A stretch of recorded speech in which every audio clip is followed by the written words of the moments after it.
साथियों नमस्कार।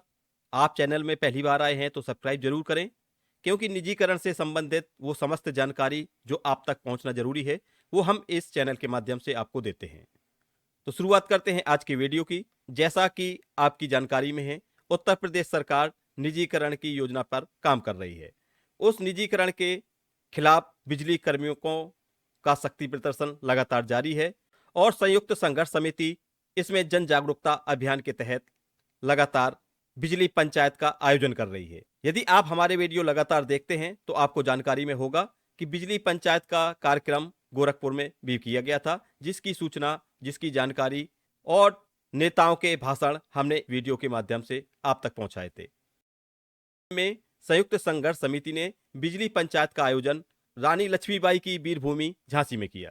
तो आइए आपको लेके चलते हैं सीधे बिजली पंचायत में और सुनते हैं नेताओं का क्या कहना है। को बेचने का कुचक्र रच रहे हैं। साथियों, बेचने वाले लोग हमारे पुरखे कहते थे कि बुरे होते हैं। जो लोग अपनी जमीन बेचते हैं, जायदाद बेचते हैं, अधिकांश लोग मुझसे कनेक्ट हो रहे होंगे कि या तो वो शराबी होते हैं या चरित्रहीन होते हैं। किसी कारण अपनी प्रॉपर्टी बेचने वाले लोग इस समाज के लिए बुरे लोग माने जाते हैं। हमारे बुजुर्ग कहते थे उसने अपना घर बेच डाला, उसने अपना घर बेच डाला, अरे उसने अपना घर बेच डाला। और घर क्यों बेच डाला?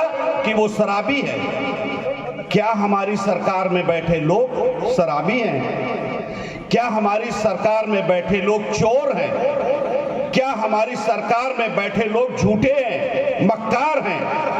वो अपने हजारों करोड़ रुपया भरने के लिए इस विभाग में दंडबंद कर रहे हैं। साथियों, इन सब विषयों को सोचते हुए अगर हम पूरी तौर से सोचें, एक ऊर्जा मंत्री हमारे यहाँ है जो किसी बड़े आदमी का भारत में चपरासी होता था। चपरासी मैं इसलिए कहूंगा कि हमारे यहाँ चपरासी भी अपनी बात पर अड़ा रहता है, अब सही को सही और गलत को गलत कहता है।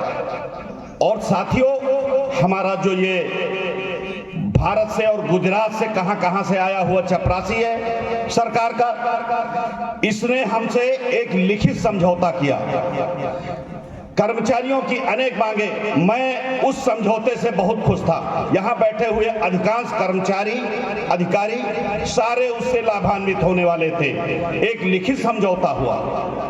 लिखित समझौता का पालन नहीं होने पर हम लोगों ने फिर उनको नोटिस दी कि आप हमारी बात नहीं मान रहे हैं। पहले हमारे यहाँ मंत्री, आप कहिए मंत्री कहिए, यह सरकार, उत्तर प्रदेश सरकार ने एक देवराज नाम के यमराज को सौंपा इस विभाग को। हमें लगता है इस तरह की यमराजों से जो इनकी चलाने की योजना है, ये कहीं न कहीं सरकार की मंशा को साफ करती है। सरकार लोक कल्याण के लिए होती है। ये कैसी लोक कल्याण की सरकार है जो कहती है कि हम ये भी निजी कर देंगे, ये भी निजी कर देंगे, ये भी निजी कर देंगे? तो क्या तुम भी निजी हो जाओगे? हमको ये नहीं समझ में आ रहा आखिर ये निजी करना क्यों चाहते हैं। जब संयुक्त संघर्ष समिति ने कहा, हमारे संयोजक परम श्रद्धेय दुबे जी ने कहा कि हमको एक जिला चलाने के लिए दिया जाए और हम उसमें अच्छा करके दिखाएंगे। साथियों, इनके मन में कोई न कोई घोर घपला जरूर है। अगर इनको अच्छा करने के लिए काम कर रही होती है सरकार, तो चंडीगढ़ को इनको कभी नहीं बेचना चाहिए। वो 1500 करोड़ रुपया उनके पास डिपॉजिट है, माने फायदा उनके पास रखा हुआ है और फायदा रखे हुए उसको बेच रहे हैं। तो मुझे लगता है कि जो बेचने की इनकी मंशा है, मंशा के पीछे बेईमानी है। और जो हमारे ऊर्जा मंत्री जी हैं और जो प्रबंधन है, प्रबंधन को लोगों ने बताया, जो हमारे चेयरमैन साहब हैं, लोगों ने बताया बड़े छोटे छोटे पैसे ले लेते हैं। छोटे छोटे माने कोई 500 रुपया मत समझ लेना भाई, मेरी बात को गलत अंदाज में मत लेना, लेकिन 15-20 लाख ले लेते हैं। कैसे कैसे चेयरमैन आने लगे, 15-20 लाख ले लेंगे। जेईओ के सस्पेंशन का मामला जब चल रहा था, हमारे लोग पूरे उत्तर प्रदेश में सस्पेंड थे, तो लोगों ने उनके जो मंत्री के चमचे हैं, कुछ मंत्री के दल्ले टाइप के, भड़वे टाइप के लोग, वहां लखनऊ में घूमते मिलेंगे तुमको। जब यहां से जाओगे कहीं किसी कार्यालय, किसी पार्टी के कार्यालय के इर्द गिर्द आप पूछेंगे तो लोग बताएंगे कि मंत्री जी के साथ छोटे मोटे कर्मचारी नाम के भाड़ घूमा करते हैं, उनके साथ बैठते हैं, उनसे बातें करते हैं, हंसी मजाक करते हैं। संगठन है, मजदूर संगठन माने कोई नाम नहीं, जितने यूनियनें हैं उन सब ने आप लोगों को समर्थन दिया है। यहां तक कि भारत की जो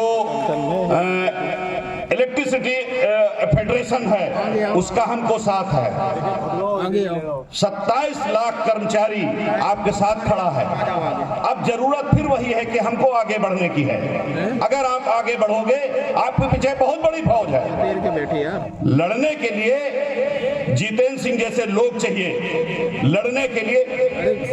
एक दिन हम लोग बैठे थे, वहां संघर्ष समिति की मीटिंग चल रही थी। वहां पर एक सज्जन आए, वो उपभोक्ताओं का एक संगठन चलाते हैं। उन्होंने कहा आपके बीच में अभी भी गद्दार हैं।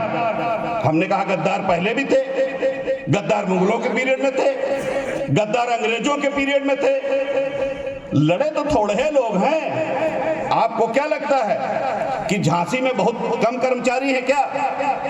अगर सारे कर्मचारी आ गए होते, किसी को आगे फोटो खिंचवाने में डर है, किसी को संयोजक बनने में डर है, किसी को संयोजक के साथ खड़े होने में डर है। हम लोग रोज डेली लगभग दूसरे दिन तीसरे दिन पूरे उत्तर प्रदेश में दौरा कर रहे हैं, भाग रहे हैं।